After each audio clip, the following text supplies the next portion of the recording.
Assalamualaikum warahmatullahi wabarakatuh. Bismillahirrahmanirrahim. Alhamdulillahi rabbil alamin. Wassalatu wassalamu ala ashrafil anbiya'i wal mursalin, imamil muttaqin, sayyidil ghurril muhajjalin, sayyidina Muhammadin wa ala alihi wa sahbihi ajma'in. Amma ba'du. Islam adalah agama yang menjadi rahmah bagi seluruh alam. Tidak hanya terbatas kepada manusia, bahkan binatang, tumbuh-tumbuhan, pendeknya semesta jagat raya ini mendapat rahmah dari sebab turunnya agama Islam.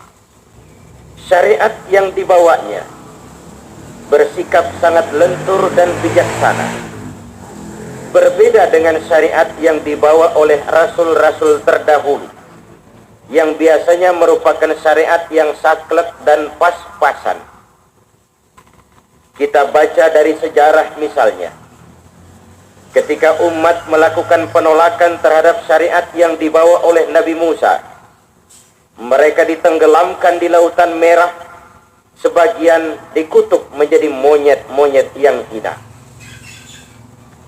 Ketika umat menolak syariat yang dibawa oleh Nabi Nuh, mereka ditenggelamkan di lautan.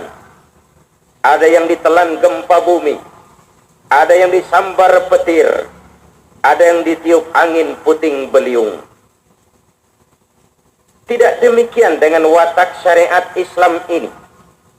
Setiap pribadi muslim dituntut untuk mengembangkan sifat rahmah ini dalam hidup dan kehidupannya, baik sebagai pribadi maupun sebagai umat.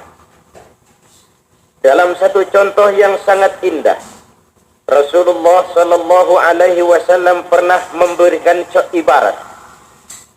Beliau bersabda, "Masalul mu'min kamasalin nahl."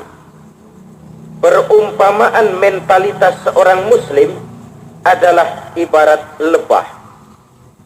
Alangkah indah contoh ini dan alangkah dalam ajaran yang terkandung di sana. Sikap hidup seorang muslim seperti lebah, seperti tawon. Apa sifat-sifat lebah itu? Pertama, lebah itu yang dimakan selalu saripati bunga. Belum pernah ada tawon kelayaban makan oncom. Selalu yang dihisap saripati bunga. Artinya apa? Kalau seorang mukmin seperti lebah, yang dimakan itu yang baik-baik. Yang baik-baik itu yang bagaimana? Yang dihalalkan oleh Allah.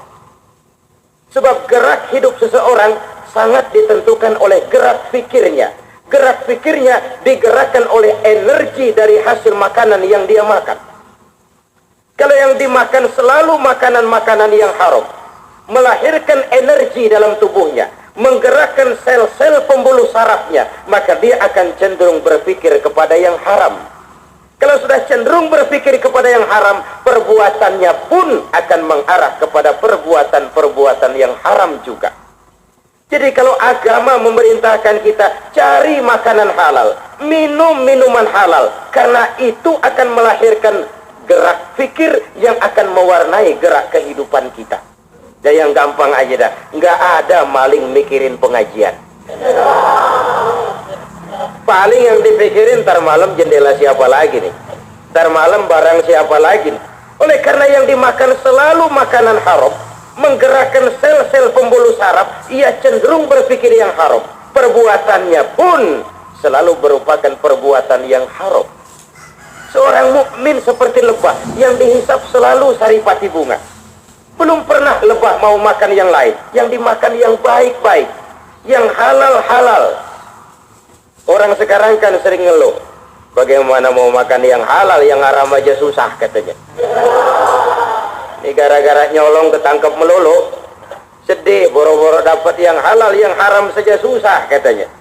Tanpa mengindahkan halal haram mungkin kita makan. Tapi kalau sekadar makan, apa bedanya kita dengan binatang? Ini sifat lebah yang pertama yang dihisap selalu saripati bunga. Yang kedua lebah itu yang dikeluarkan selalu madu. Masya Allah. Sudah yang dihisap saripati bunga, yang dikeluarkan juga madu. Artinya apa? Orang beriman itu ucapannya, tingkah lakunya, perbuatannya madu, menguntungkan orang lain. Kalau dia bicara membawa manfaat, kalau nggak bawa manfaat dia diam. Kadang bicara itu emas, kadang bicara itu perak. Kadang diam itu emas, kadang diam itu perak. Kita harus bisa menempatkan, bahkan harus menjaga keseimbangan. Kata orang, sedikit bicara banyak bekerja. Tapi kadang-kadang kita harus banyak bicara, sedikit bekerja. Kadang-kadang kita harus menjaga keseimbangan. Banyak bekerja, banyak bicara, dan begitu seterusnya. Yang dikeluarkan selalu madu, ucapannya, perbuatannya, tingkah lakunya membawa manfaat bagi yang lain. Kemana saja dia hinggap, tidak ada dahan yang patah. Artinya apa ini? Seorang mukmin, kemanapun dia pergi, dimanapun dia tinggal, pantang jadi biang kerok buat lingkungannya. Pantang menimbulkan keonaran. Keberadaannya membawa manfaat. Kemana dia hinggap, tidak ada dahan yang patah. Lain dengan orang yang jauh dari iman. Di mana dia tinggal, di situ orang susah. Begitu dia pindah, orang udah nandain, kerok dah nih. Kacau urusan dah nih. Tidak demikian seorang mukmin. Kemana dia hinggap, tidak ada dahan yang patah. Di mana saja dia bisa tinggal, kemana saja dia boleh pergi, dia selalu bawa manfaat bagi lingkungan. Jangan coba-coba diusik. Satu kali dia diganggu, kemanapun kita lari, pasti dikejar. Ini watak mukmin. Artinya apa? Orang Islam itu pantang mencari-cari musuh, tapi juga tidak akan lari kalau bertemu musuh. Musuh jangan dicari, ketemu jangan lari. Tawon kalau kita nggak ganggu, nggak bakal nyerang. Nggak ada tawon ngayap ke pasar-pasar nyariin orang. Tapi begitu dia diganggu, dia merasa terusik, kehormatan dirinya terusik. Kemana kita lari? Kalau udah sekali diganggu tuh kita nyilem di kali masih ditungguin. Tawon. Kalau tidak diganggu, tidak. Artinya apa? Dalam mengembangkan sifat rahmah ini, orang Islam itu seperti payung. Kalau besar, dia melindungi yang lain. Kalau kecil, dia bisa menjaga diri. Maka ke daerah manapun Islam berkembang, tidak dengan kekerasan, tidak dengan bujuk rayu materi, tapi dengan moralitas. Kalau toh dalam Islam ada cerita, ada sejarah tentang perang, itu bukan untuk menegakkan agama, tapi untuk membela agama dari hinaan, cecaan, dan caci makian orang-orang kafir. Islam tidak ditegakkan dengan pedang. Islam tidak ditegakkan dengan kekayaan materi. Di sini perbedaan watak Islam dengan agama-agama besar lain.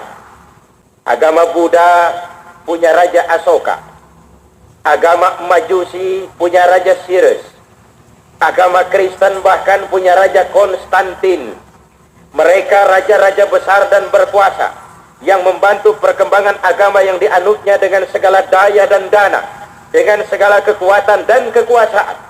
Tidak demikian dengan Islam.